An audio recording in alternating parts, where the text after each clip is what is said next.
What's good, Josh? Your boy NYG22 coming back at you with this New York Giants recap of the Giants 31-28 victory over the Arizona Cardinals in Arizona. Now, this game started off really bad for the Giants. Down 20-0 at halftime. You know, I was thinking myself like, dang, this team is trash. You know what I'm saying? But the Giants rallied in the second half thanks to a huge performance by Daniel Jones, airing the ball out in the second half, so they were able to come back and beat the Cardinals 31-28, like I said. But now, key takeaways from this game. The Giants, they can't get no pass rush. And a lot of reasons they can't get no pass rush because they still cannot stop the run. James Conner and Josh Dobbs was lighting this team up.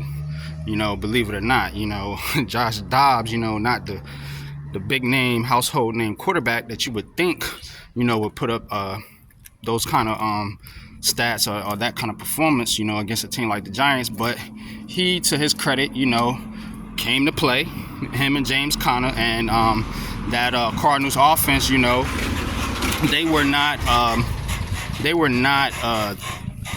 thinking about the Giants as if the Giants were some type of juggernaut. They came out, aggressive, and they literally punched the Giants in the mouth in that first half. Now, the second half, the Giants did a little bit better of a job, but still, it wasn't what you would expect from a team that has the number 5 overall pick in Kayvon Thibodeau,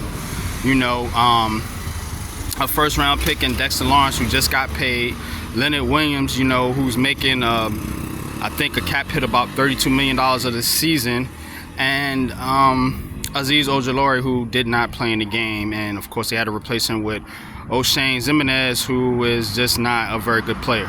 So the Giants had some difficulties. A'Shawn Robinson, Nachos, and all these guys, I didn't see much from these guys, Micah McFadden thought he had a pretty bad game. So the Giants have definitely got to shore that up, especially with a team like the San Francisco 49ers on your schedule coming up Thursday with Christian McCaffrey and that offense right there, who can light it up, especially on the ground.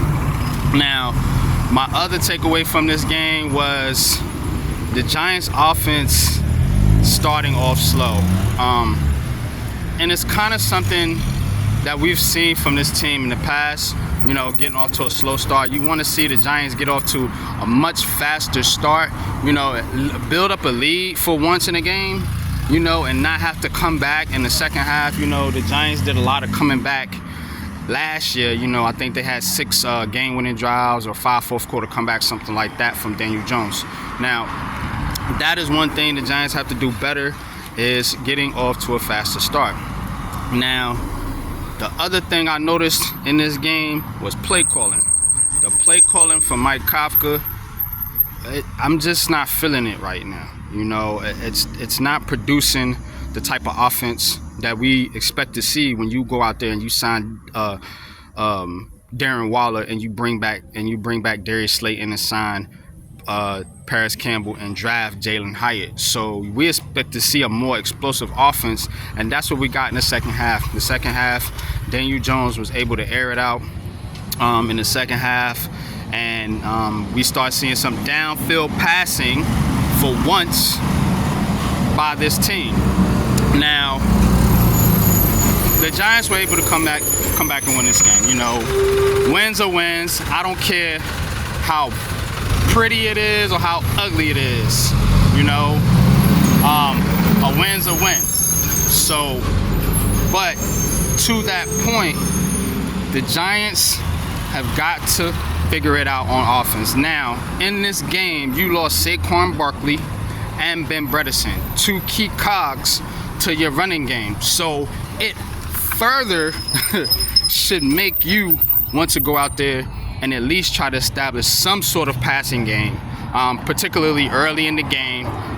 Get the 49ers on their heels a little bit, man, and then maybe you can do something with Breida, Brightwell, and Gray, because expectations is that, well, not expectations, the news is that Saquon Barkley is going to be out for 2 to 3 weeks, and I don't expect Ben Bredesen to play with a concussion, and of course Andrew Thomas also dealing with an injury. So the Giants are going to be down some significant players coming into this game against the 49ers, but that's why they play the game, y'all. That's why they play the game. So don't never assume that a team is just going to beat another team handily. Just like a lot of us assumed the Giants was going to beat the Cardinals like that, don't assume the 49ers is just going to mop the floor with the Giants, despite the injury concerns and despite this team not looking its best through 2 weeks of the season.